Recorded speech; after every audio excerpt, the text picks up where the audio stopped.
TV 2020 ekranlarından merhaba sevgili izleyenler. Diyalog Medya Grubu Genel Yayın Yönetmeni Sayın Reşat Akar'la birlikte Gündem Özel programında sizlerleyiz.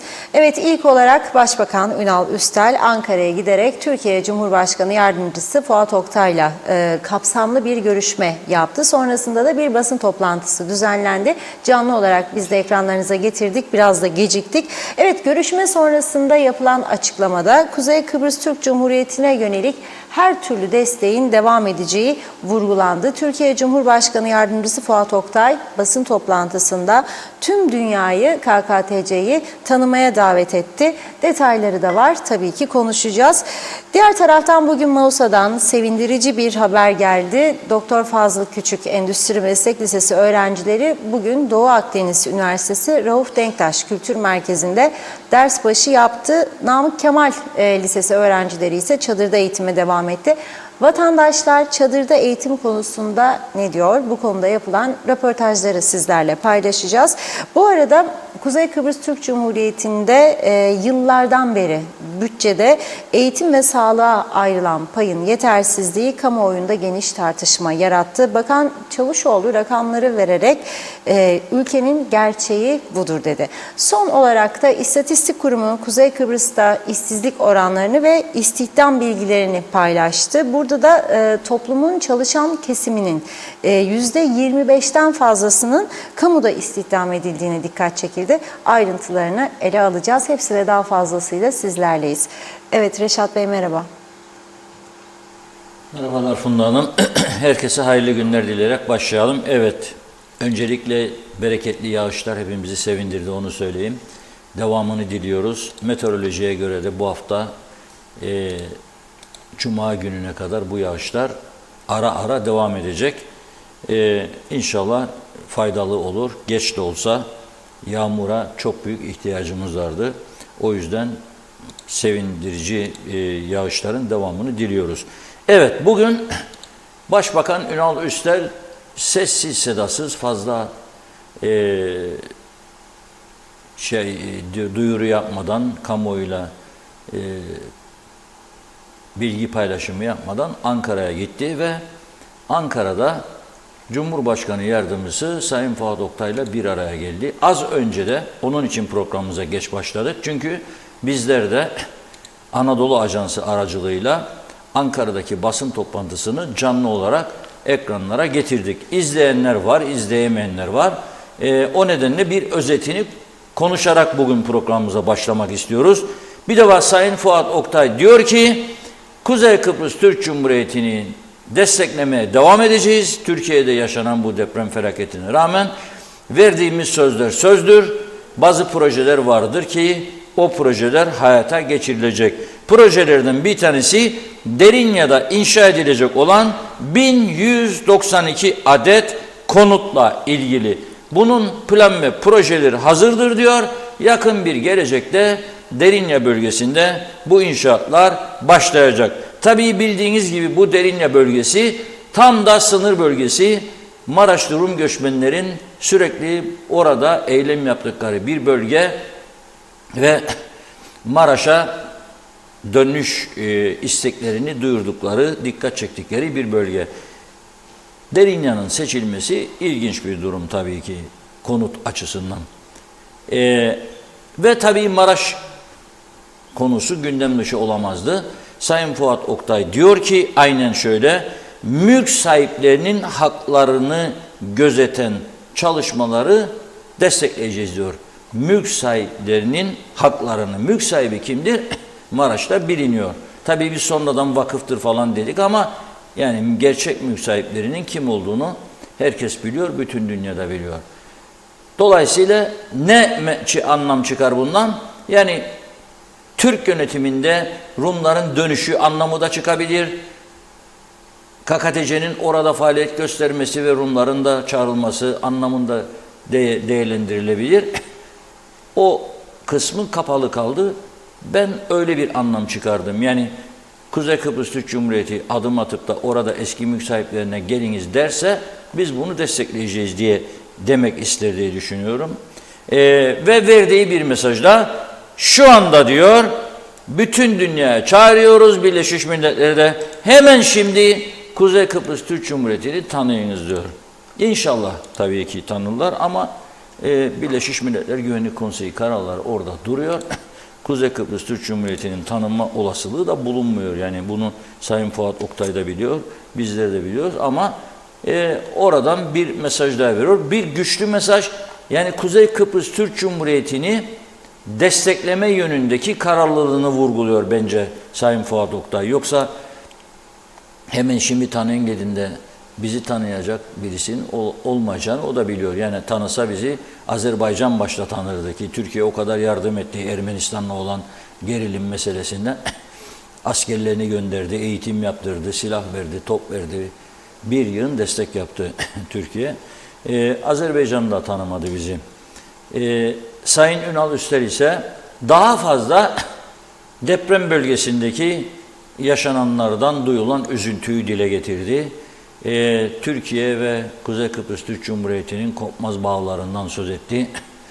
Ve tabii ki toplantının sonunda yarın Başbakan Ünal Üster'in deprem bölgesine gideceğini, Kıbrıs'tan da Başbakan Yardımcısı koalisyon ortağı Demokrat Parti Genel Başkanı Fikri Ataoğlu ile Yeniden Doğuş Partisi Genel Başkanı Erhan Arıklı'nın da oraya gideceğini ve orada deprem bölgesini ziyaret edeceklerini açıkladı. Konu bundan mütevellit diyeyim. Şimdilik tabii bunun detayları ne var bilmiyorum. Ama mesela ben Derinya'dan söz edilirken 1192 konuttan okullarla ilgili de bir şey duymayı arzulardım. Yani şu anda Kuzey Kıbrıs Türk Cumhuriyeti'ndeki çocukların bir kısmı çadırda eğitim görüyor yağmur altında.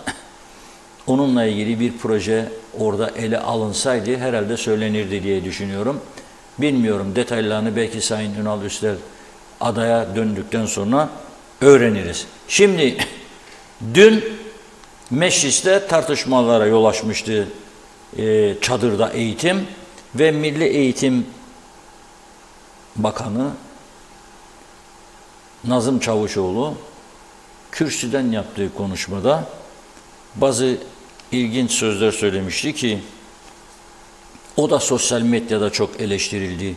Ülkenin gerçeğidir dedi. Bununla yüzleşmek gerekir dedi dün. Fakat o söylediği sözler tam metin olarak dün biz veremedik bunu. Neden bunu söyledi? O kısmını sizlerle birlikte izlemek istiyoruz bugün ve onun üzerine konuşalım. Buyurun. Gelir ve gider dengesini dengelerken birinci sırada maaşlar, 25. sırada okullar, 30. sırada hastaneler olamaz. Demek ki bunlar paralel gitmesi gerekiyor.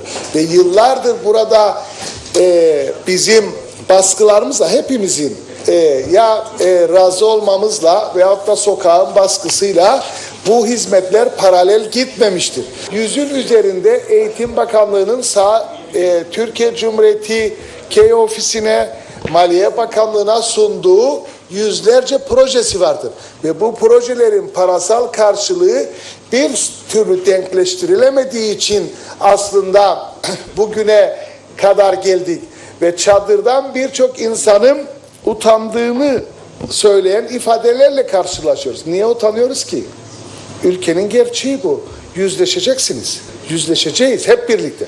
Bu ülkenin gerçeği budur. Yağmur yağdı, bu da hayır tarafı. Namık Kemal'da kurduğumuz çadırlarda herhangi bir sorun olmadı. Orada eğitim tamamlandı. Karakol İlkokulu'nu baktırdım. Bir su girişi olmadı. Cumhuriyet Lisesi'nde kurduğumuz çadırlar tüm okulu çadıra yerleştirdiğimiz için geniş bir alana yerleştirdik ve drenaj çalışması da 2 günde yapamayacağımızdan dolayı böyle bir talihsizlik yaşadık. Online eğitim benimsenmemektedir. Hiç kimse tarafından.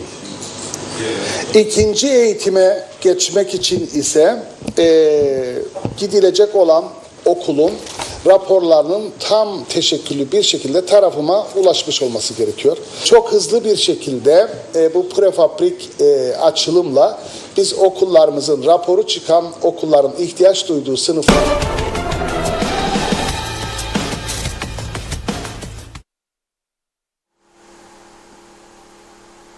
Ne diyor? KKTC bütçesinde diyor birinci sırada maaşlar diyor. 25. sırada okullar, 30. sırada da hastaneler diyor. Maaşları bir gün gecik veresin kıyamet kopar bu ülkede. Bütün sendikalar, bütün örgütler ne meclis kalır, ne maliye kalır, ne başbakanlık, ne bilmem ne. Fakat okulların 25. sırada olduğunu hiç kimse bugüne kadar görmemiş. Hastanelerin 30. sırada olduğunu da görmemişler. Belli ki hala görmeme alışkanlığı da devam ediyor. Yüzlerce proje var diyor. Türkiye'ye de sunduk diyor. Ama parası diyor denkleştirilmedi diyor. Denkleşmedi diyor parası diyor. Dikkat edin. Yani bu gerçekten inanılmaz bir durumdur.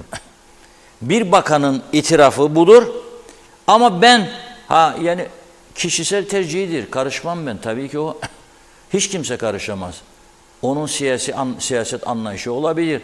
Ama ben olsaydım mesela bunları söylerdim. Alın kağıdı da kalemi de derdim, oradan atardım ve çıkar giderdim. Gelin siz eğitim bakanı olun. İsteyen buyursun. Madem ki önceliği burasının her zaman kamuda çalışanların maaşlarıdır. Ödedin mi tamam, senden iyisi yok. Tabii ki ödeyecek.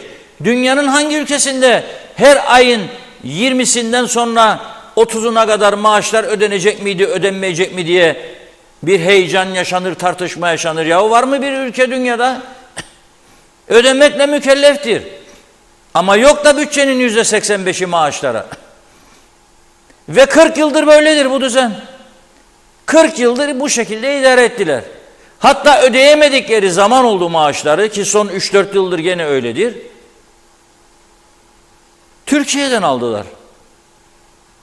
100 milyon her ay Türkiye katkı koydu maaşların ödenmesine. Gene yetişmedi ve kaç aydır borçlanıyorlar. Yetişmiyor. Türkiye'nin verdiği 100 milyonu da ekledikleri halde yetişmiyor. Borçlanarak ödüyorlar maaşları. Bu zihniyetin okul mu yapacaklardı bize yeni, yoksa Rumlardan kalan okulları mı tamir edeceklerdi? Bakın Rumlara da güneyde kalan Türk mülkleri eskidiği için tabii bırakın depremi, sert bir rüzgar olsun devrilecekler. Çoğu kerpiçten. Ama ne diyor adamlar? Sırf bir şikayet edersek uluslararası alanda diye Türk mülklerini nasıl sağlamlaştırabilirlermiş diye güneydeki proje hazırlıyorlar. Biz burada kalan Rum mülklerini, onlardan kalan okulları kullandığımız halde yıllardır bunları depreme dayanıklı hale getirmedik. Gördük ki kolonlarda çökme vardır.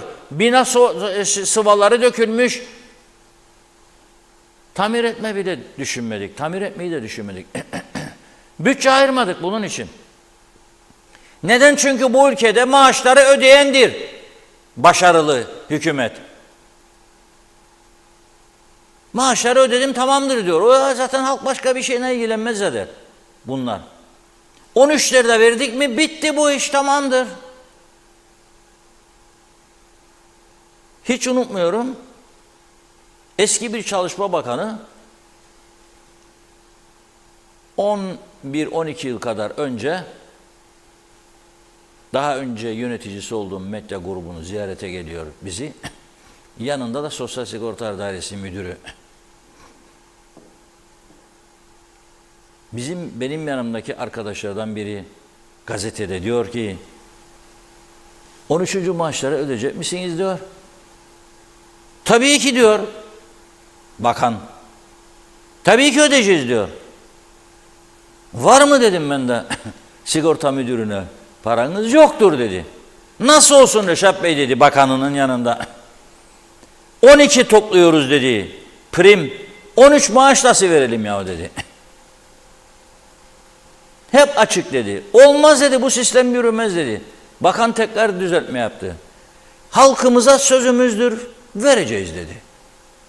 Dedim çok güzel. Verin tabii.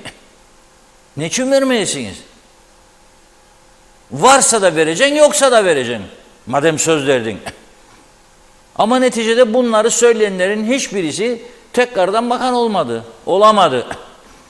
Neticede 1-2 yıllık bir heyecan için, kişisel heyecan için mahvettiler ülkeyi. Varsa ver. İstihdam üstüne istihdam, istihdam üstüne istihdam. Şimdi gidin araç kayda. Neden bu sıkışıklık? Personel yok. Gidin tabuya, neden bu sıkışıklık? Personel yok. Gidin maliyeye vergi ödeyeceksiniz. Nedir bu durum? Personel yok. Hala personel yokmuş. Ama bazı bakanlıklar vardır. Patlamış vaziyette. Personelin ne iş yaptığını bilen yok. Ne bakan bilir, ne müdür bilir, ne müsteşar bilir. Kimse. Ama durum bu vaziyette. Yani üzücü ama gerçek bu. Onun için şimdi neden bakanın üstüne saldırıyoruz hep beraber? Bana göre bakanın bir tek yanlışı var. Orada durması. Ben olsam durmam. Ne dediğiniz çadırlarda eğitim mi? Kalem orada, kağıt burada. Buyurun, yapabilen gelsin yapsın. Ya düzelteceksiniz bu bütçeleri artık, ya da bu görevi biz almayacağız. Yazık, günah değil mi ya? Yazık, günah değil mi? Ama şu anda bak, bir de bu vardır. Çocuğu o okullarda olmayanlar da silmiş vaziyettedir. Bizim çocuk tamamdır ya, boş ver. O çadırda değil, Allah razı olsun. Bizim Münircük tamam okuldadır. Ya da Ayşecik, Fatmacık. Durum budur.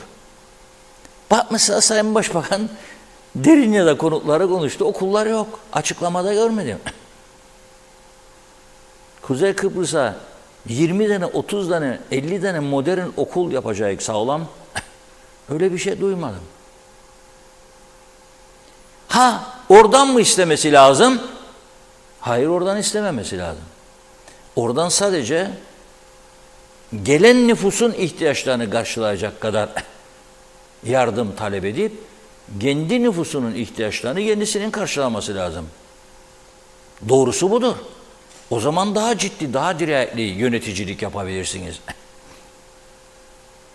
Sağlayamaz mısınız bunu? Sağlayabilirsiniz. Bakın şimdi ben size bir kısa video ekrana getireceğim. Ankara Büyükşehir Belediye Başkanı'nın söylediklerini izleyelim birlikte. Sizin de bir şahsi havanız var bu işin içerisinde. Ya bilemiyorum. Sizde ne var başkan? Niye bu kadar ilgi çekiyorsunuz? Ya ben de tam tersine, mesela Ankara'nın hiçbir yerinde fotoğrafım yok. O da bir garip bir şey, evet. Hiçbir yerde yok. Ben belediyeye geldim. Makam araçlarını sattım. Kendim minibüste gelip gidiyorum.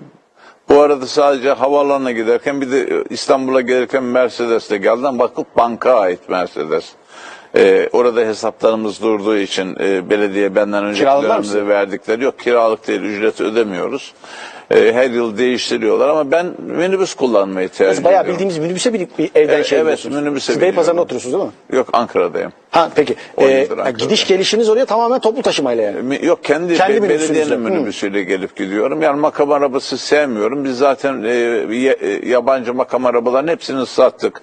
Makam arabalarını da sınırlandırdık. Ne kadar araba sattınız? Araç sayısını bilmiyorum ama yanlış hatırlamıyorsam 70 milyon civarında tasarruf ettik. O satıştan. Yani sattık. Aynı zamanda o araç sayısını da azalttık. Yani şimdi polemik olmasına girmiyorum. Eskiden herkesin altına, sekreterlerin altına bir de arabaları vermişler. Sizde şu anda durum ne? Yok öyle bir şey. Yok öyle bir şey. Yani bir araç havuzumuz var. Araç havuzumuzdan ihtiyacı olan aracı alır. Şimdi resim meselesine döneceğim. Ben 2019 Aralık'ta geldim ve bir röportaj yaptık sizinle, radyo, bizim Kafa Radyo için.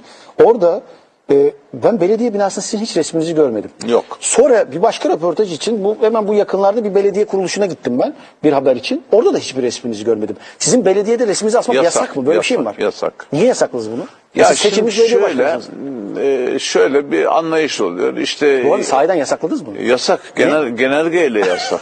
Genelge mi çıkardınız? Genelge çıkarttım. Çünkü şöyle bir intiba oluyor. Müthiş bir şey bu. Diyelim ki eski bir personel benim resmimi alsın. Ya kusura bakmayın, bu çok garip geldiği için bana gülüyorum. Bu yani ben ilk kez böyle bir şey duyuyorum. Bir belediye başkanı Türkiye'de resimlerinin asılmasını genel yayına yasakladı mı? Yasakladım. Bu ilk kez duyuyorum. Yani şöyle, daha önceden kalan bir personel dolayısıyla eski yönetime yakındır. Şimdi kalkıp da benim fotoğrafımı asla bir riyakar görüntü olacak orada. Ya da kendini asmak zorunda kalacak. Belki beni sevmediği halde asacak. Ne ilgisi var, orası benim iş yerim, dükkanım falan değil ki, niye assın benim fotoğrafımı? Atatürk'ün resmi var her yerde. Benim odamda da Atatürk var, Sayın Cumhurbaşkanı var, Kemal Kılıçdaroğlu'nun fotoğrafı Sayın var. Cumhurbaşkanı resmi var mı? Var. Cumhurbaşkanı şu anda. Yani niye olmasın? Yani bu da çok tabii Evet, yani onun olması haricinde gereken de- bu için itiraz etmiyorum onun da. haricinde de hiçbir yerde kişisel fotoğrafım yok. Hatta şey var, yani sosyal medyaya baktığınız zaman öyle sosyal medyadan abartılı, aşırı bir övmeler falan, gereksiz şeyler olmasın diye onları da yasakladık. Mesela sosyal medyadan böyle özel Twitter'dan kendi attığımız bazı mesajları, hani şu hizmeti yayınlarsınız. Hizmeti tamam beğenebilir ama kişisel mesajlarımızda beğenmeleri dahil, onların hepsi yasak. Valla ben yani bu biraz önce söylediğim şeye benim garipsemem, izleyicilerin bazıları da garipsemişler. Türkiye'de çok alıştığımız bir şey değil bu. Yani bu resim meselesi bayağı genelge yayınladınız. Gerek yok bunlara. Yani şöyle söyleyeyim, ben tabii herkesin kendi...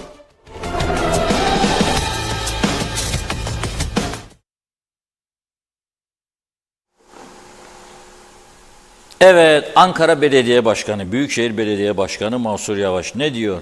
5 milyon 782 bin nüfuslu bir yerin belediye başkanı. 5 milyon 782 bin. KKTC taş patlasa 578 bin.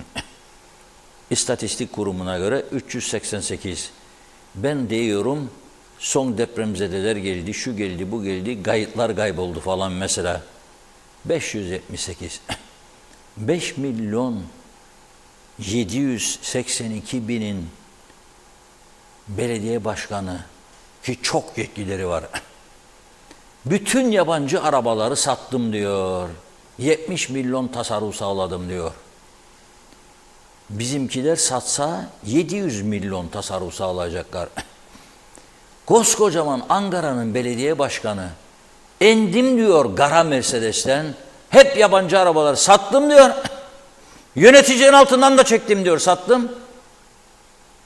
Ve minibüsle gider gelirim diyor. Servis minibüsü belediyeye ait. İyi dinleyin lütfen ya.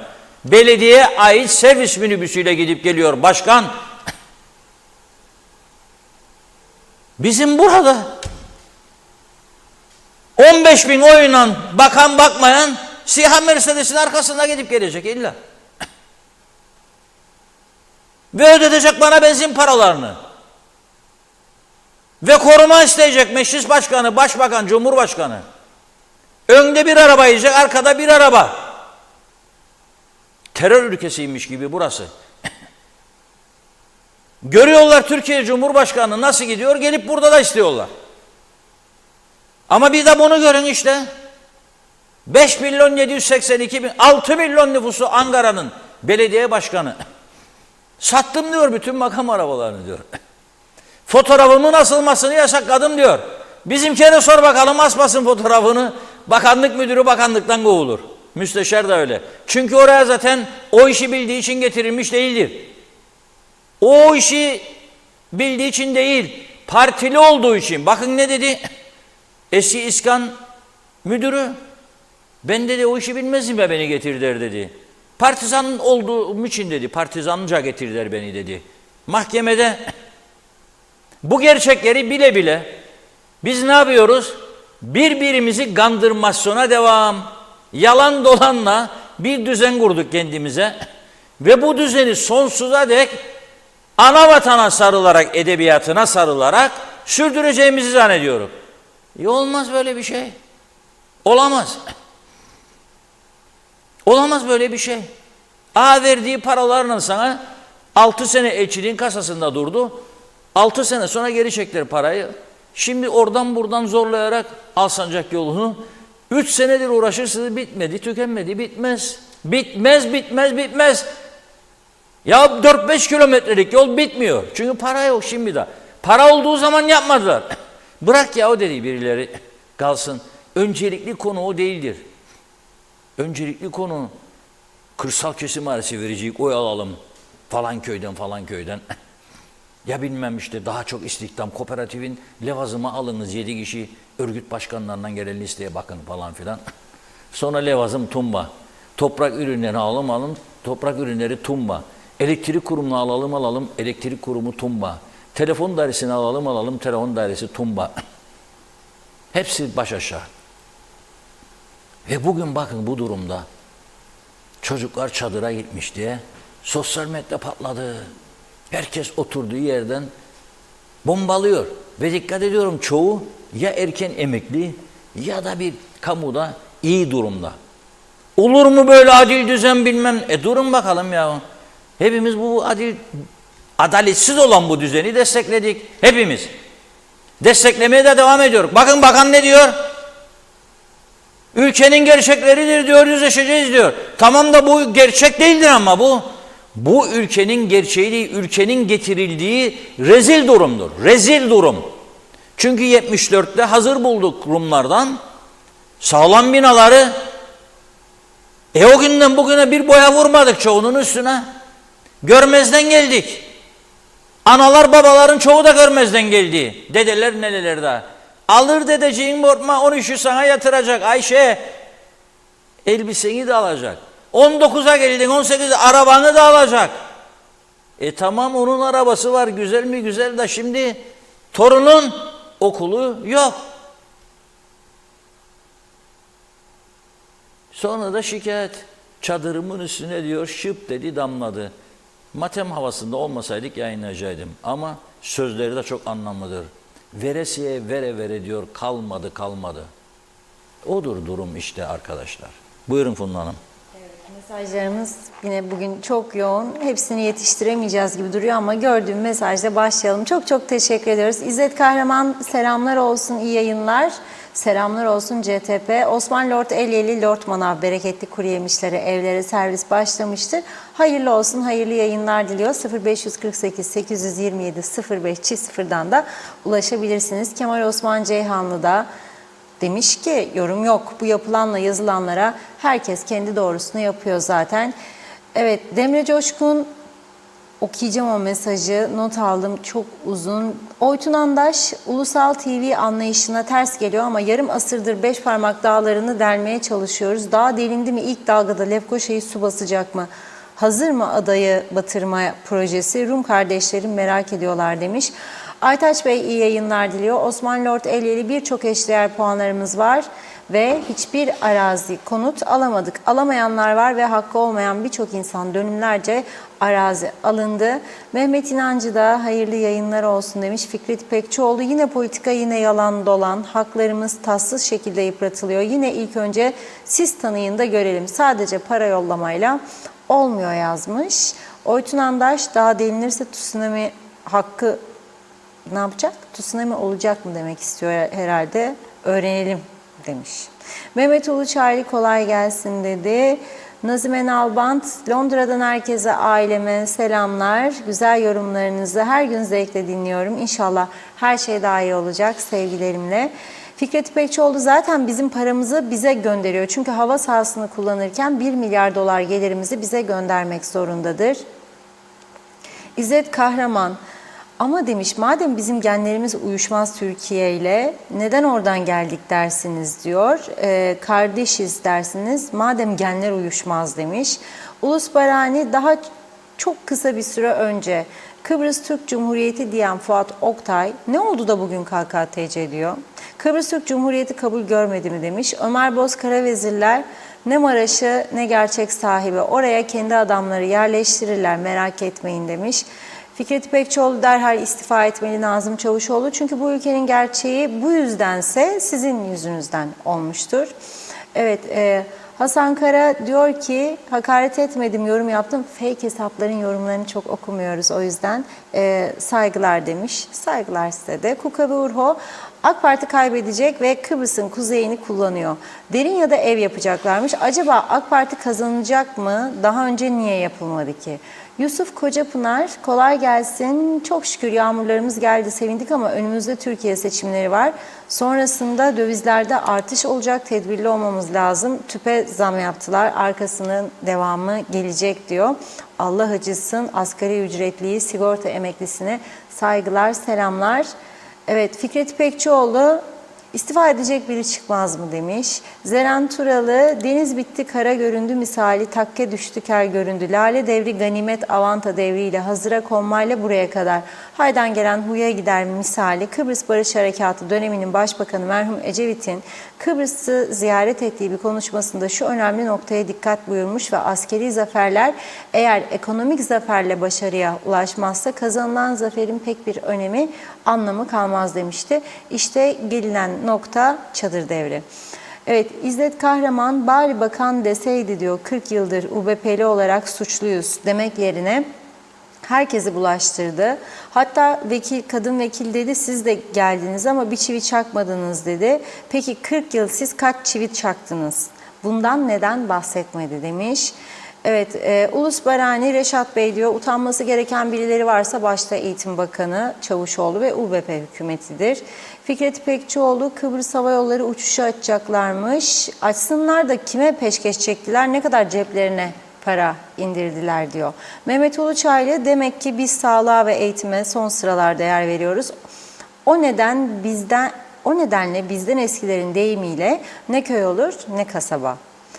Evet, İzzet Kahraman, KKTC dünya hukukunun dışında 49 yıl geçti, hala Türkiye'den başka bir ülke tanımadı demek istiyor herhalde. Bir kapıya muhtaç ettiniz demiş.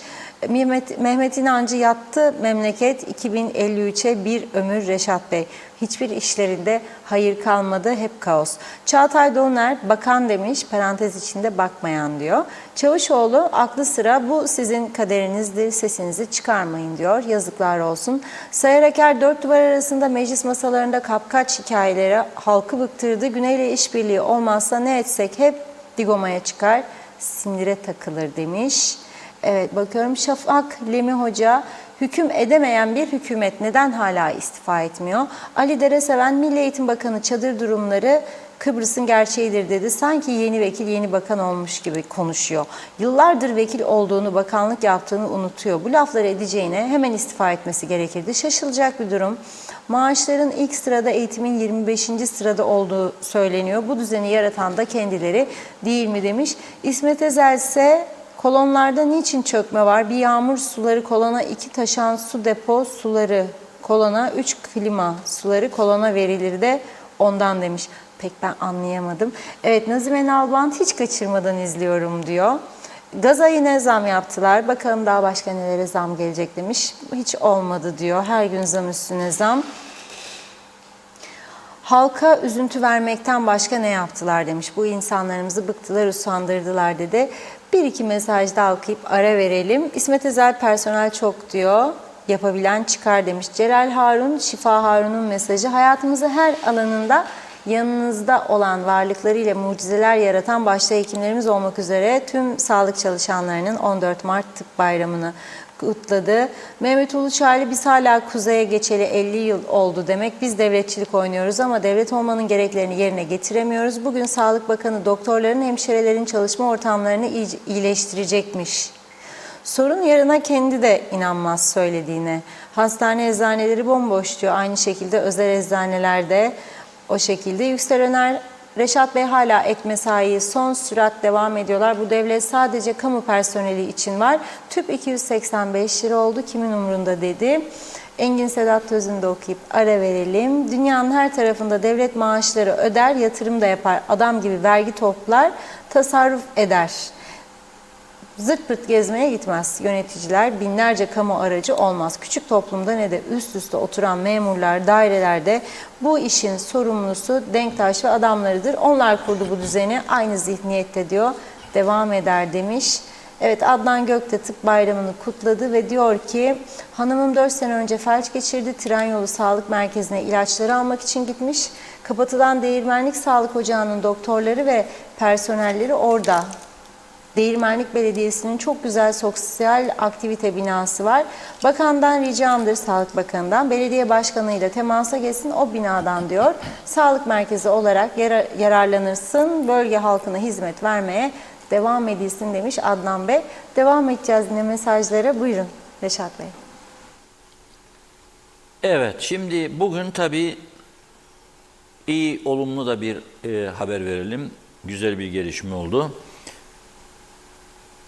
Doktor Fazıl Küçük Endüstri Meslek Lisesi'nin öğrencileri bugün Gazi Mausa'da Doğu Akdeniz Üniversitesi'nin Bilgisayar Teknolojileri Yüksek Okulu atölyesinde ve Raif Denktaş Kültür Merkezi'nde eğitime başlamış. Dün buradan mesaj vermiştik, çağrı yapmıştık. Çadırlar yerine boş atıl vaziyetteki binalardan yararlanması lazım.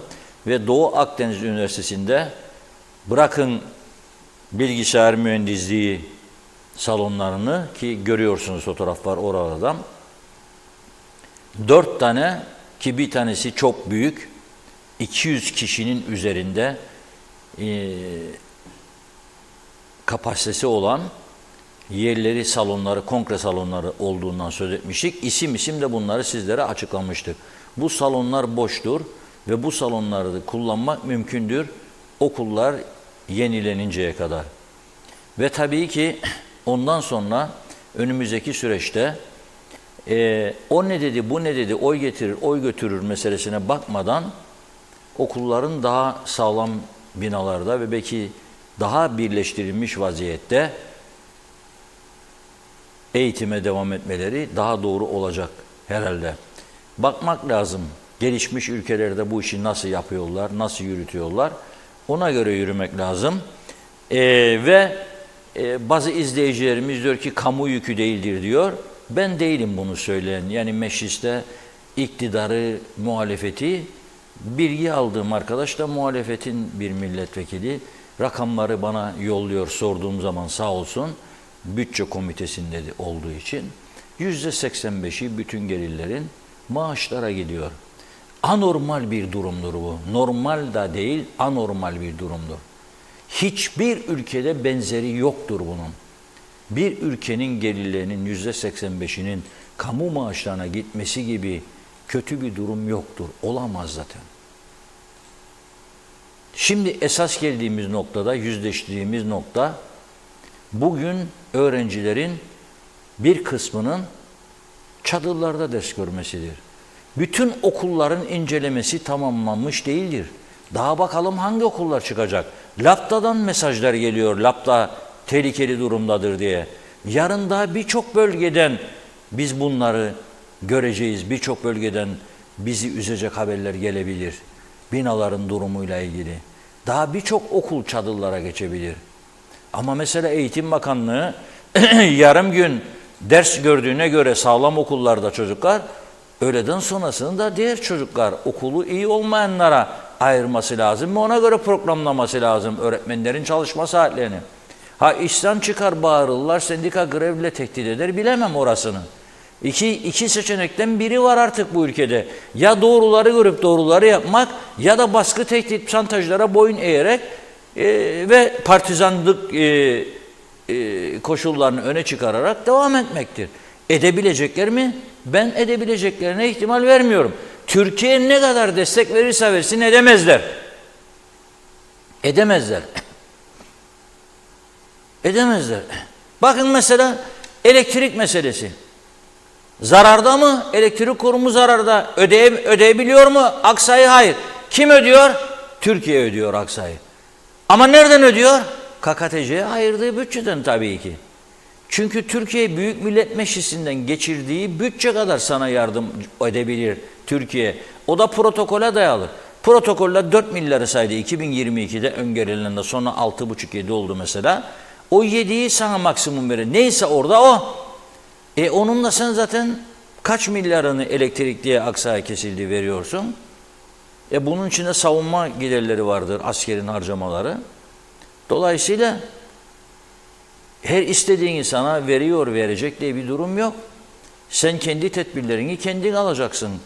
Ayaklarını sağlamlaştıracaksın ki üzerinde dik bir şekilde durabilesin. Ama sen bunun önlemlerini almamakta ısrar ediyorsan, baskı altında işraat yapmayı kabul ediyorsan, sendikalara veyahut da ne bileyim başka örgütlere teslim olmayı kabul ediyorsan veyahut da partizanlık uğruna yapman gerekenleri yapmıyorsan o zaman sonuçlarına katlanacaksın. Halk da bunu kabul ediyorsa bu düzeni aynı şekilde desteklemeye devam edecek. Kabul etmiyorsa günü geldiğinde gereğini yapacak. Bunun başka bir çaresi yok. Halk dedim de aklıma geldi. Halka sorduk. Arkadaşımız Ömer Kadiroğlu aldı mikrofonu, gitti sordu vatandaşlara. Nasıl karşılıyorsunuz çadırda eğitimi? Ben de şimdi sizlerle birlikte izleyeceğim. Buyurun izleyelim. Eğitime yeterli önem veriliyor mu? Hayır, verilmiyor. Neden? Çünkü ben yıllar önce Kıbrıs, Türkiye'de birinci sırada yer alırdı bu üniversite sınavlarında. Lakin şimdi şu anda çok zor öğrenci gönderiyoruz Türkiye'ye. Burada üniversitelerimiz açıldı ama yeterli değil yani eğitimimiz. Yeterli önem verilmiyor. Evet, yeterli önem verilmiyor. Peki deprem sonrası birçok okulda çadırda eğitim başladı. Onları dün izledim sosyal medyadan. Nasıl değerli? Üzüldüm yani, çok üzüldüm o durumu görünce, işler acısı yani. Mümkün mü yani? Bence değil yani. Tasvip etmiyor. Tasvip etmiyorum. Mesela çadırda değil de nasıl bir yol? Prefabrik bir binalarda yapılabilirdi yani. Öyle erken bir zamanda o işleri yapabilirlerdi yani. Bir bina kiralayabilirlerdi. Çadır yerine. Çadır yerine tabii. Ülkede neye değer veriliyor? Önce eğitime. Yani bir yalan üzerine kurulmuş bir düzen. Evet. Peki çadırda eğitime nasıl bakıyorsunuz? Bu bizim utanmamız gereken bir şey. Ama utanacak yüzleri var mı? Ben de utandım ama onlar utandı mı? Evet. Her şeye para buluyorlar fakat eğitime, hastaneler falan para yok. Ama kendilerine makam arabası olsun, yazıhane, müdürler olsun her şeye para var. Ama bunlar para yok. Evet. Peki çadır yerine nasıl bir çözüm üretilebilirdi? Dünya kadar boş bina var. Onlara yerleştirebilirlerdi. Onlar da eğitim verebilirlerdi. Ülkede eğitime yeterli önem veriliyor mu? Sanıyorum hayır. Neden? Şimdi özellikle o okullarımızda bulunan binalarımız ve içindeki araç ve gereçler yeterli değil yani onu söyleyebilirim. Peki deprem sonrası eğitimin çadırda devam ediyor oluşunu nasıl değerlendirirsiniz? Vahim bir durum. Ne söyleyebilirim ki? Doğru bulmuyorsunuz. Yani çok vahim bir durum. Yani 2023'te bunun yaşanması çok vahim bir durum. Evet.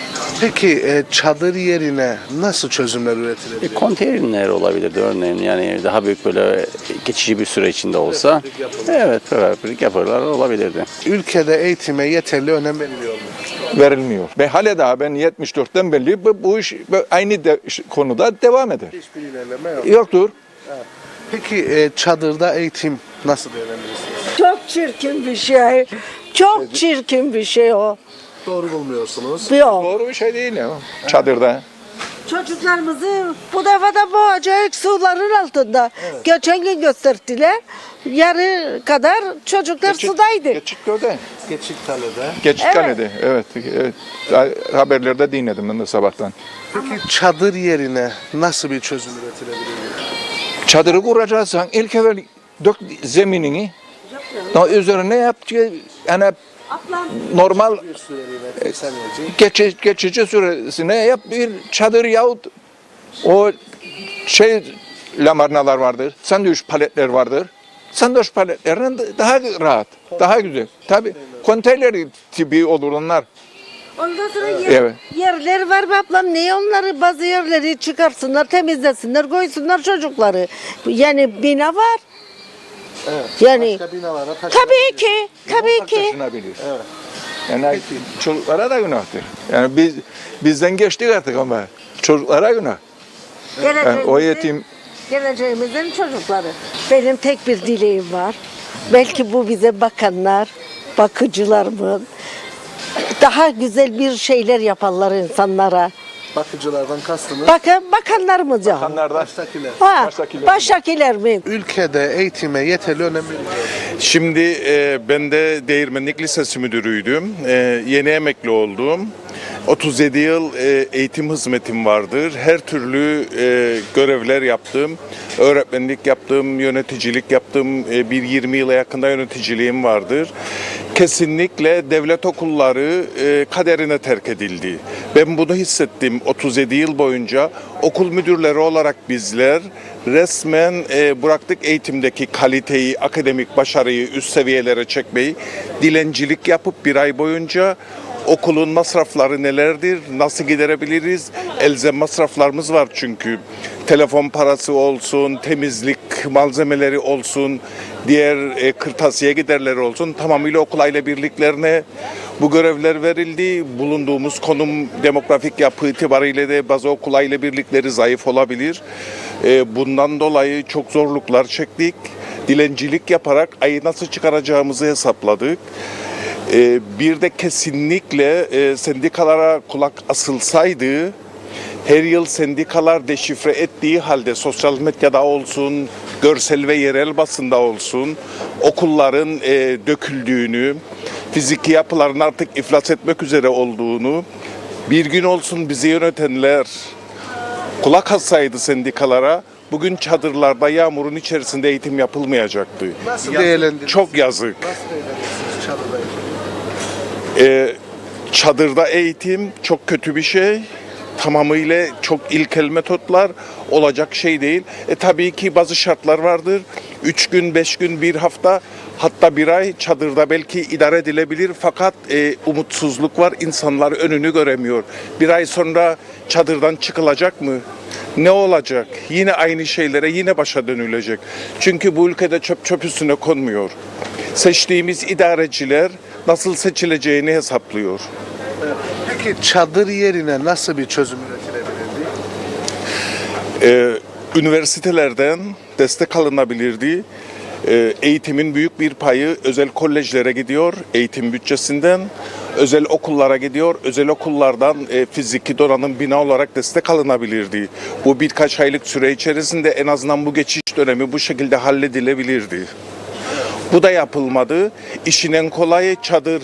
Bilinmiyor mu bu ülkede özellikle mevsim geçişlerinde bahara girdik, kırsal, seri, çok çabuk sağanak yağışların olup her taraf sular altında kalacağı.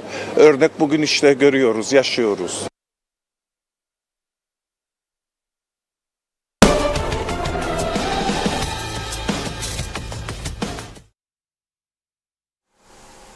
Evet, vatandaşlar rahatsız tabii çadırda eğitimden ve yetkililerin bu konuda önlem almasını istiyorlar ama çok geç kalındı.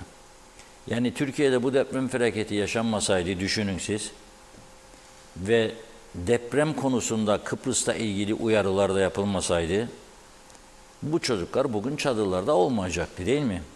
Aynı okullarda okumaya devam edeceklerdi. Allah kerim amin o zihniyetle. Şimdi deprem olmasını mı beklemek lazım? Deprem olmadan da bu çocukların iyi bir okulda, güzel sınıflarda, teknolojik donanımlı okullarda okutulması, okumaları gerekmez mi? Devletin bunun önlemlerini alması gerekmez mi? Bütün gelişmiş ülkelerde 2 tane önemli nokta vardır. Birincisi eğitimdir, ikincisi sağlıktır. Eğitim ve sağlık projelerini seçim öncesinde açıklayıp halkı ikna edemeyenler Avrupa'da başarılı olamazlar. 2 konuda halkı ikna edenler başarı sağlıyor seçimlerde. Eğitim ve sağlık. Bizde de diyor ki Eğitim Bakanı bizzat birinci diyor öncelik maaşlardır, 25. sırada okullardır, 30. sırada hastanelerdir diyor. Sonra mesela ben Güzelyurt'tan bugün bir izleyicimizden mesaj alıyorum. Annemi diyor hastaneye götürdük Güzelyurt'ta diyor. Sağlık ocağına. Önce diyor bir doktor vardı orada diyor. İğne verdi diyor. Gönderdi diyor. Biz diyor Ertesi günü gittik başka doktora diyor çünkü devam ediyor. O dedi ki iğneye gerek yok, bu ilaçları alın. Sonra diyor sabah 5'te diyor annemiz bugün galiba rahatsızlandı diyor ciddi. Aldık diyor sağlık ocağına götürdük. Orada diyor bir güvenlik, bir hemşire, bir doktor vardı. Bir diyor bizi dövmediği kaldı diyor. Ne geldiniz bu saat 5'te gibisinden. Hastadır kadın dedik. Tabii bugün de tam 14 Mart Tıp Bayramı. Mesajlar üstüne mesajlar, toplantılar vardı, katılımlar oldu, herkes konuştu. Sağlık örgütlerinin başkanları, Sağlık Bakanı, Meclis Başkanı, bakmayanı bir yığın konuşmalar. Netice ne arkadaş? Hastanelerin durumu hiç de iç açıcı değil.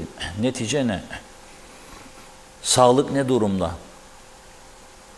Uzman doktorlar nerede? Birçok alanda uzman doktor eksikliği var bu ülkede. Neden? Çünkü maaş dengelemesi. Maaş dengelemesi. 2 yıl öncesine kadar ayda 14 bin lira doktor arıyordu KKTC devleti. 14 bin. Rozeti AK Parti'nin kalem müdürü ol, al 40 bin, 2 sene önce mesela hayatta 35 bin. Ama git 8 sene tıp oku gel, 4-5 sene daha çalışmışsan bir yerde tecrübe kazandın. 11-12 yıl sonra gel, 14 bin çünkü devletin şartları budur. Fakir bir devlet olduğumuz için falan.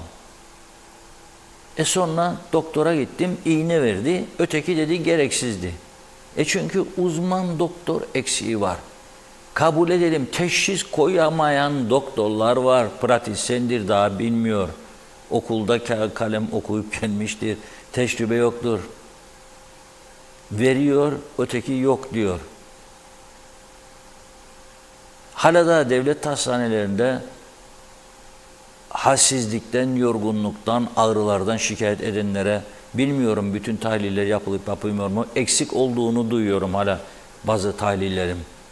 Sağlık çok önemlidir ve gideri çok olan bir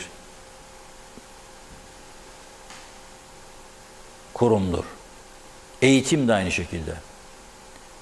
Başarılı öğrenci yetiştirmek istiyorsanız iyi öğretmenler seçeceksiniz. İyi okullarda, teknolojik donanımlı okullarda eğitim vereceksiniz. Bunları yapmıyorsanız inşallah okutmuş olduğunuzu gösteriyorsunuz ama netice başarısızlıktır. Yarın Kıbrıslı Türklere gerekli önemi vermiyorlar diyecekler mesela Rumlar. Bunlar haindir, bunlar Hristiyandır, ırkçıdır. Bize çocuklarımıza üst düzey görevi vermiyorlar. Bir yerde doğrudur yani sevmiyorlar tabii Türklere üst düzey görev versinler ama vermeye kalksalar da kaç kişi bulacaklar acaba? Bu kadar küçümsemeyelim çocuklarımızı, küçümsemiyoruz ama üniversiteyi bitirenlerin hemen hemen tamamında ezici bir çoğunda lisan yok. 2 kelimeyi bir araya getirme yok. Bunun sorumlusu kimdir? Şimdi değnek elimize sensin deme şansımız yok. Bunun sorumlusu hepimizdik. Bu düzeni yarattık. Bak ne güzel nimetlerinden de yararlandık. Yararlanmaya devam ediyoruz. Ama sonunda başladı bize tepki vermeye bu düzen. Bugün öğrencilerin çadırları, yarın göçmen çadırlarıyla karşılaşabiliriz mesela.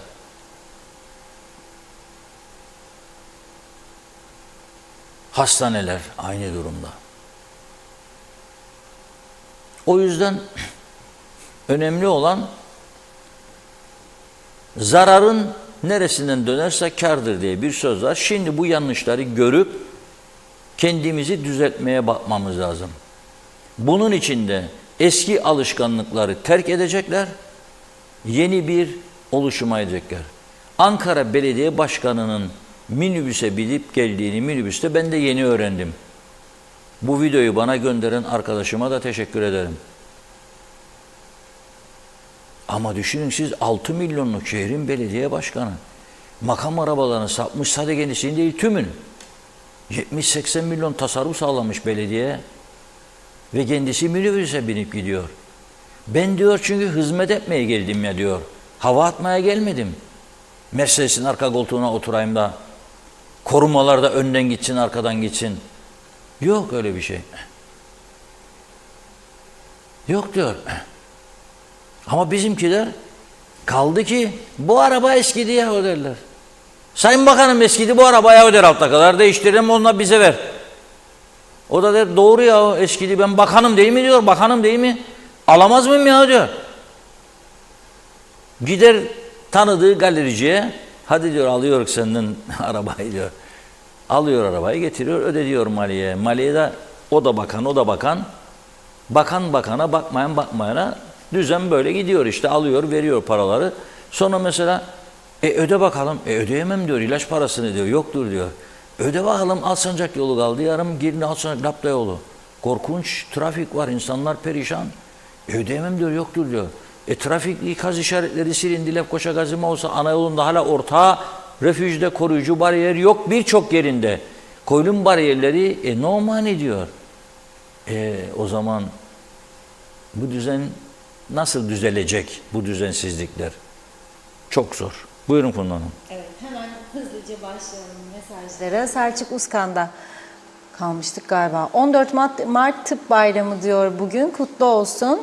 Ben de 4 yıl tıp fakültesinde okumuştum. Fikret İpekçioğlu koskoca Ankara Belediyesi bütün araçlarını satıyor. Otobüsle işe gidiyor. Bizimkilerin başbakan koruması 5 tane, Cumhurbaşkanının ise 8 koruması var. Artık bunun hesabını siz yapın. Doğan Falyalı, bizler nice patikaları aşıp bu yollara ulaştık. Bu yolları da aşarak otobana ulaşacağız.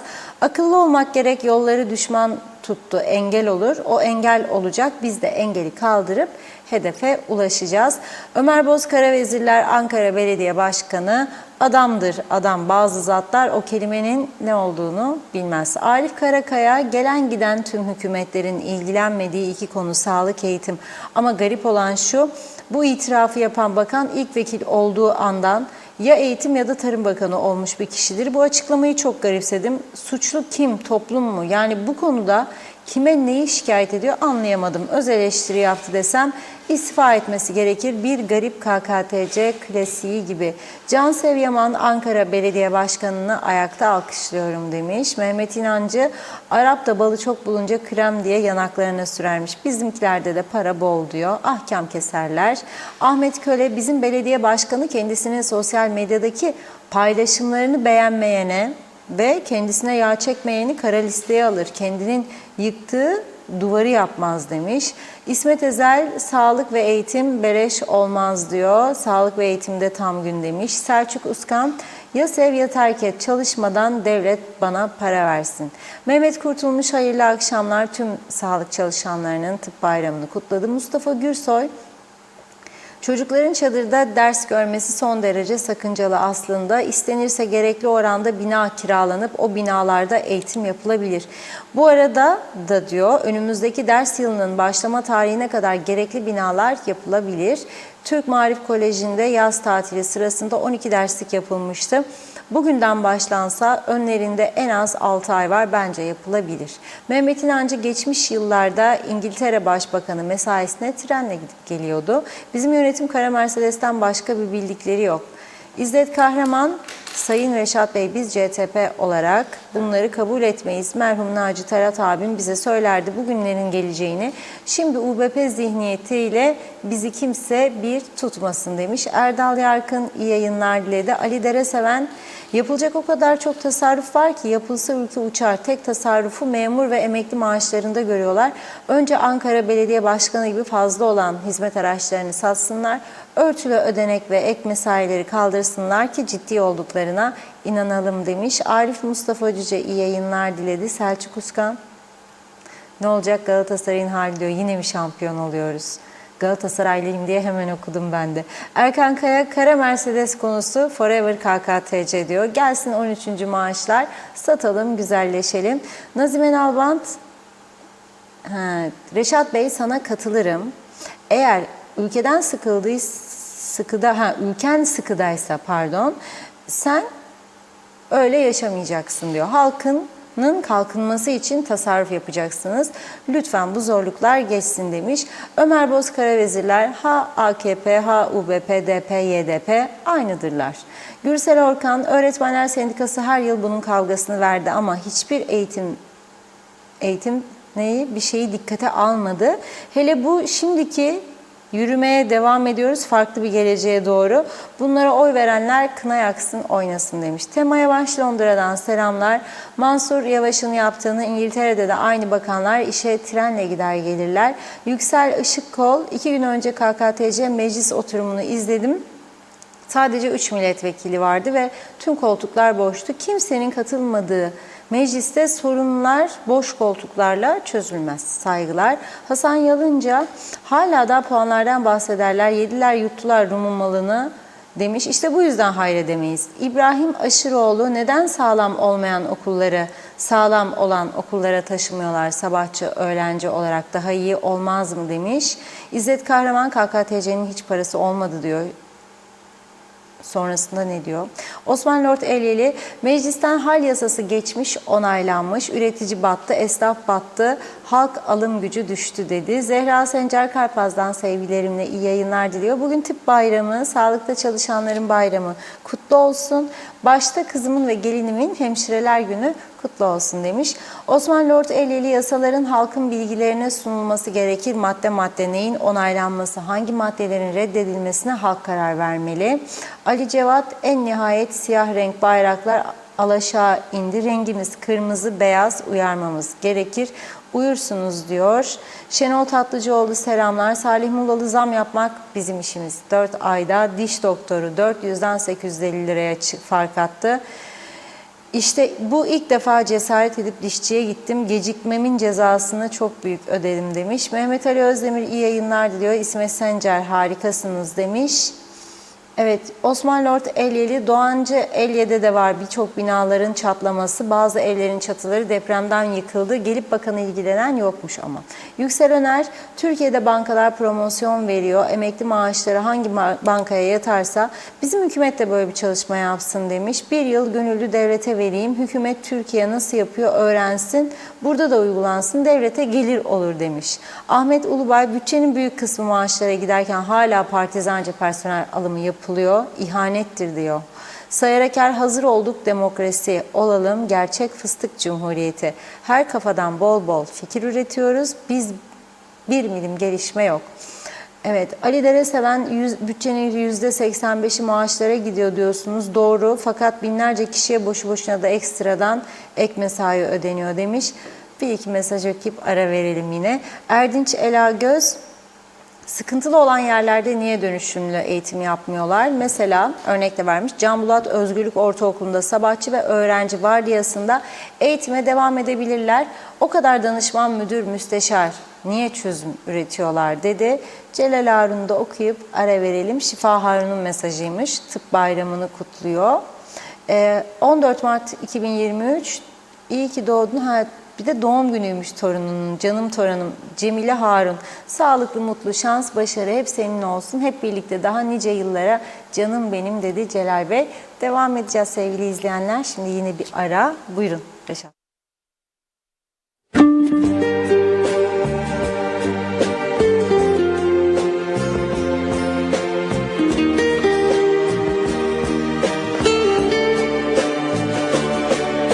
Remember the days we used to share. Remember the time when I was there. I believed every single word you said. Just like a child, I lost my head. I didn't care if it was day or night. I just wanted to have you by my side. The moon went up, the sun went down, but you were still around. Altagracia, my love. Altagracia, my love. Altagracia, my love. Altagracia, my love. Remember how we spent a night, how we kissed and held each other tight. Everything was like a beautiful dream. You were the sweetest woman I have ever seen. How could I know our love wouldn't stand a chance? I had to go and end this wonderful romance. Now I'm so sad and blue, here without you, what can I do? I used to love her from the bottom of my heart. Didn't realize that time was slipping by. Now we're living oh so far apart. I keep praying for the days that I held her by my side, by my side. Altagracia, my love. Altagracia, my love. Altagracia, my love. Altagracia, oh.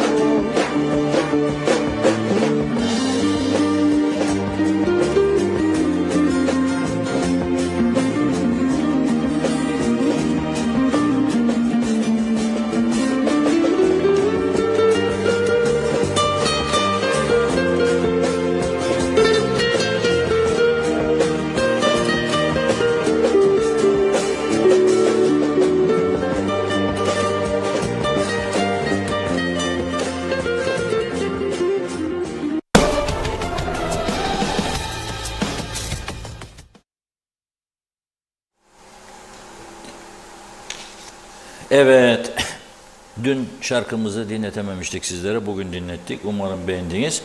Bugün İstatistik Kurumu önemli bir açıklama yaptı. İstihdamlarla ilgili olarak. Kuzey Kıbrıs Türk Cumhuriyeti genelinde toplam 9.340 kişi işsizmiş. Böyle bir paylaşım var. Bu da %6.3'e denk gelirmiş. Böyleyse, gerçekse bu tabii çok kötü bir durum değil. Çünkü güneyde de %6-8 arası gidip geliyor işsizlerin sayısı. Dolayısıyla bizde eğer gerçekse bu bilgiler 6.3, tabii bu yapılan kapsamlı bir kamuoyu araştırmasının sonucunda ortaya çıkan sonuçtur bu diyorlar. Çok kapsamlı bir araştırma yapmışlar. O araştırmanın sonucuna göre açıklama yaptılar bugün. İstatistik Kurumu Başkan Yardımcısı Sevda Özsaygı'nın açıklaması. 2022 yılı hane halkı iş gücü anketi sonuçları.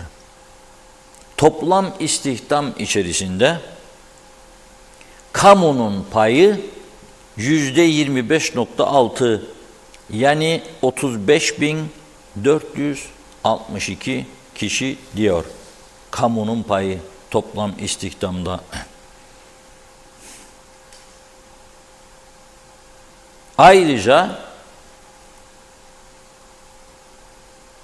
istihdam dağılımında nerelerde çalışıyor insanlar?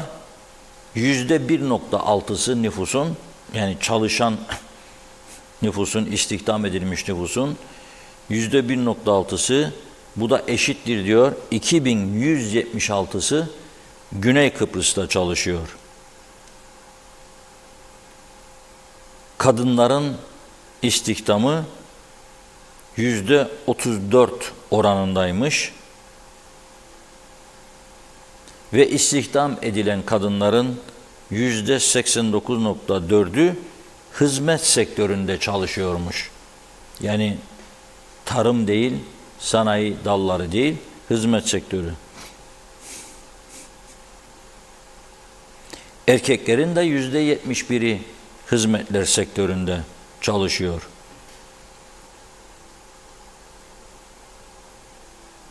Evet, bu rakamlar önemli.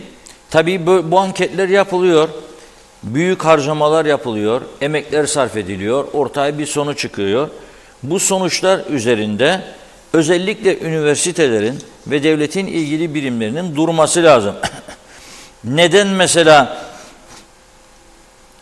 tarımda, sanayide yok denecek kadar az istihdamlar?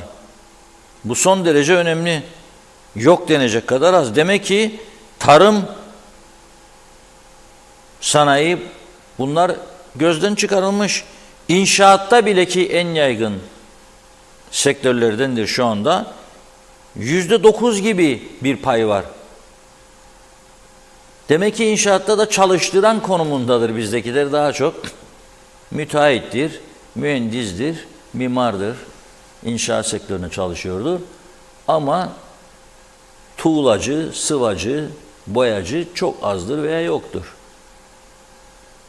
Ondan sonra da tabii yabancılar bu ülkeyi işgal ve istila ediyorlar diye bağırıyoruz.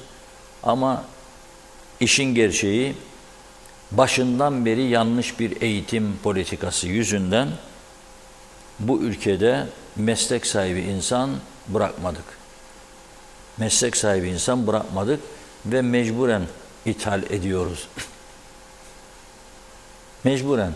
Bizim mesleğimizde bile biraz iş öğrenenleri iktidara geldiği zaman, bakan olduğu zaman eskiden bakmayanlar hemen alıyorlar oraya basın danışmanı diye.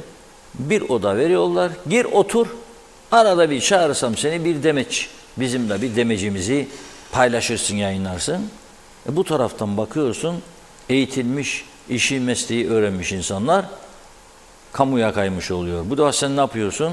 Başka birini. Ondan sonra izleyici başlıyor şikayet etmeye mesela televizyondan. Neden adını böyle dedi de böyle demedi? Neden öyle oldu da böyle olmadı?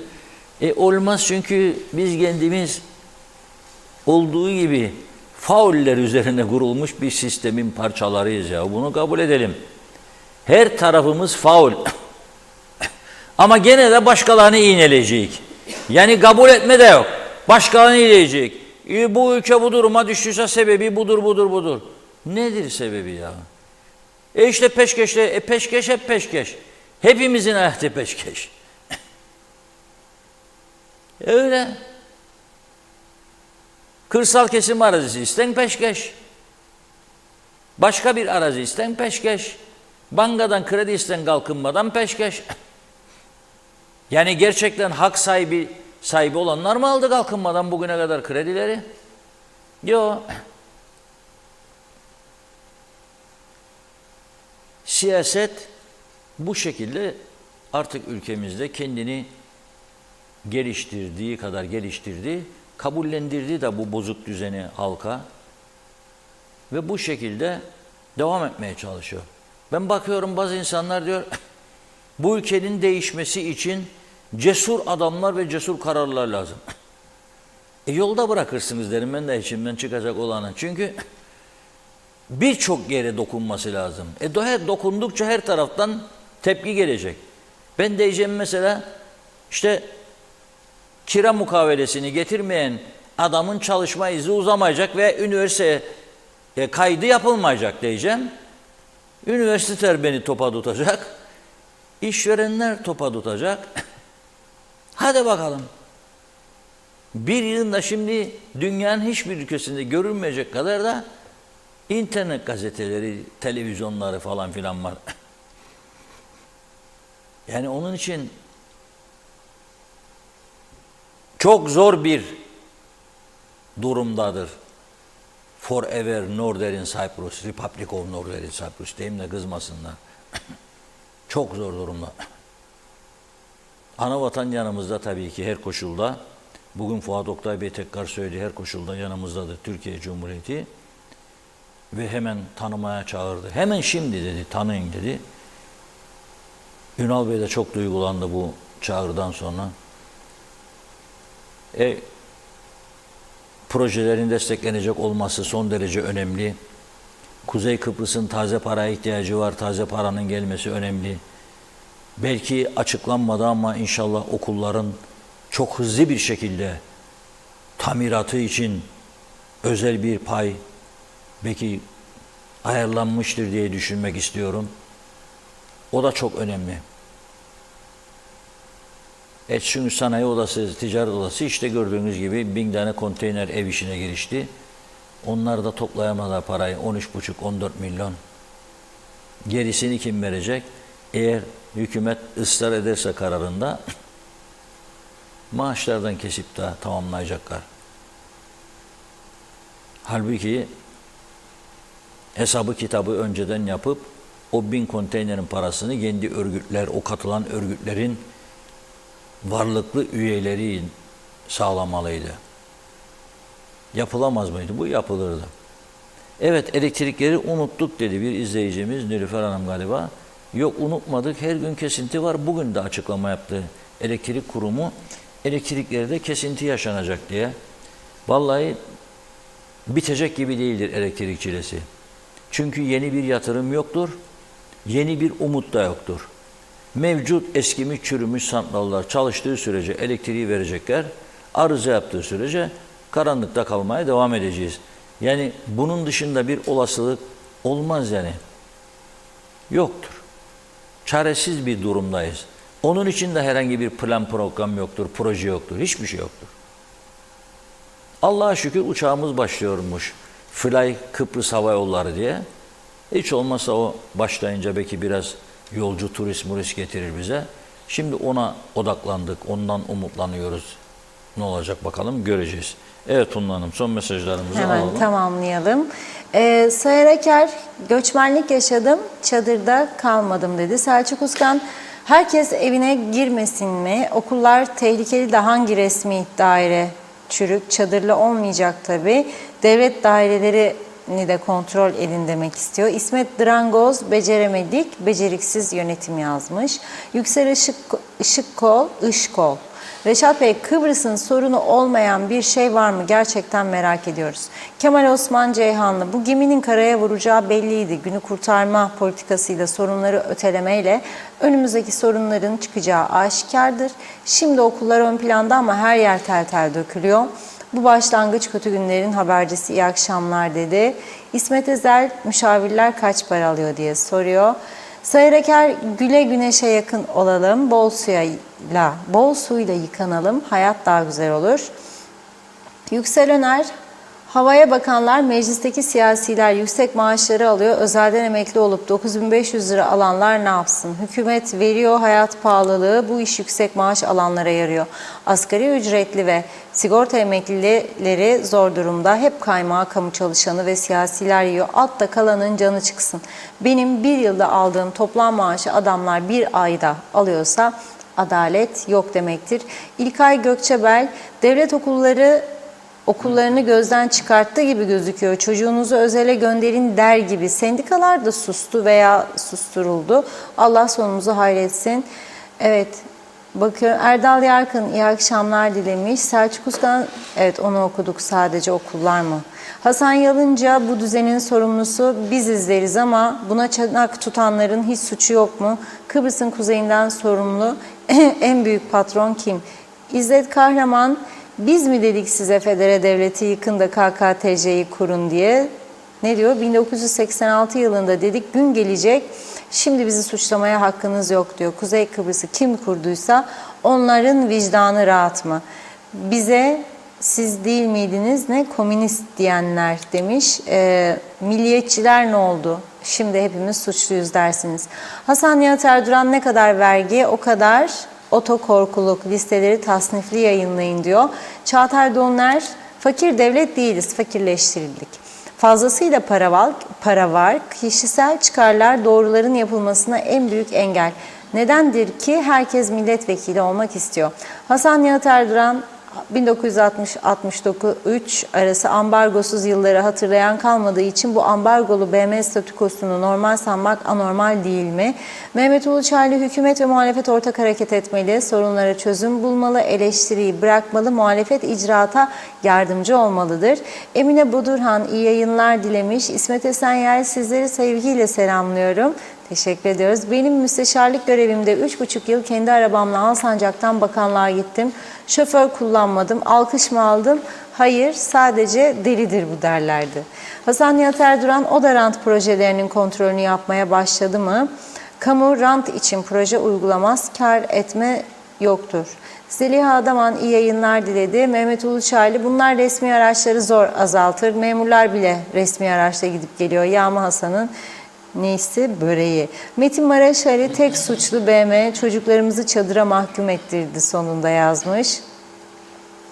Evet bakıyorum. Nilüfer Canavar Reşat Bey elektrikler unutuldu galiba. Reşat Bey yanıtladı. İskeleboğaz'da hemen hemen her gün elektrikler kesiliyor demiş.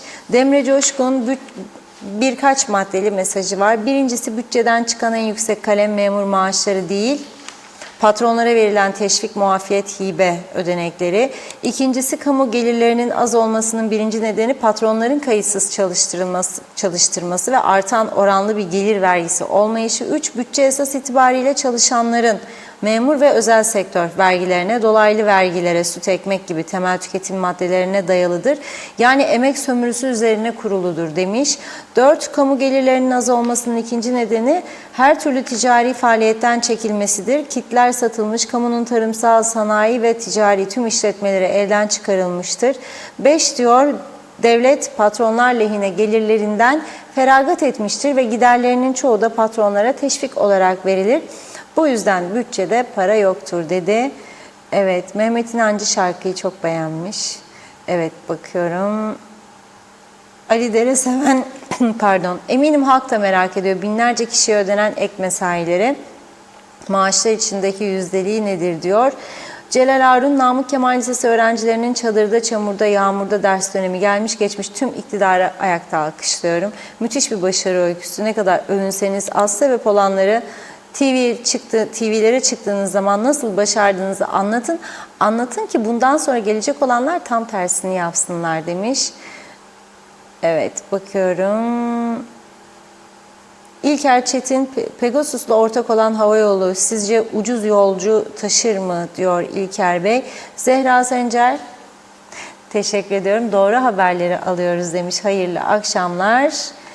Evet, Demre Coşkun bizi sosyalizm kurtaracak. O da sadece bağımsızlık yolundadır. Diğer partilerin tümü sermaye partisidir dedi. Mahmut Karagöl de iyi yayınlar dileriz. O kadar yazmış. Evet çok teşekkür ediyoruz. Buyurun son eklemek istediğiniz. Evet, tabii içte o kadar çok özür dilerim sorunumuz var ki biz dış politikadaki gelişmeleri artık görmezden geliyoruz, irdelemiyoruz, tartışmıyoruz. Halbuki önemli gelişmelerin arifesinde olduğumuzu görüyorum ben. Dış politikada yeni Rum lideri Nikos Christodoulidis çok hızlı bir şekilde sorunların üzerine gitme kararlılığında ve ilk ziyaretini doğal olarak nasıl ki bizim yeni Cumhurbaşkanımız veya Başbakanımız ilk ziyaretini Ankara'ya yapıyor. Onlar da ilk ziyaretini Atina'ya yapıyor. Atina'da dün Cumhurbaşkanıyla, Başbakanla, Meclis Başkanıyla görüştü. Tabii orada parlamenter sistemdir. Başbakan Mitsotakis'tir sorumlu. Mitsotakis'te çok uzun süreli bir toplantı yaptılar ve toplantının sonunda ortak bir eylem planı üzerinde durma kararı aldılar. Bir de komite oluşturuyorlar. Bu komite bütün Kıbrıs sorunuyla ilgili meseleleri planlayacak, programlayacak, ileri götürecek ve 23 Mart'taki Avrupa Liderler Zirvesi'ne de yoğun bir hazırlık yapma kararı aldılar. Oraya gidip orada Avrupa Birliği'nin Kıbrıs meselesine müdahil olmasını istiyorlar. Yani Birleşmiş Milletler gözetimindeydi bunca yıl 63'ten beri Kıbrıs görüşmeleri. Şimdi Birleşmiş Milletler'in yanı sıra Avrupa Birliği'nin de bundan sonraki süreçlere doğrudan müdahil olmasını istiyorlar. Bizim tarafta diyor mümkün değildir diyor. Birleşmiş Milletler zeminindedir bu diyor. Dolayısıyla önümüzdeki günlerde Kıbrıs konusunda da önemli gelişmelerin olabileceğini düşünüyoruz. Çünkü bu arada bugün Türkiye Dışişleri Bakanı Sayın Mevlüt Çavuşoğlu, Yunanistan Dışişleri Bakanı Dendias'ta aramış, telefon görüşmesi yapmışlar. Ağırlıklı olarak konsolosluklar üzerinde bir görüşme yapmışlar. Bir de Türkiye'de tutuklu bulunan Yunan vatandaşıyla ilgili. Tabii bu telefon görüşmeleri, yüz yüze görüşmeleri de Kıbrıs sorununun gündeme gelmediğini düşünmek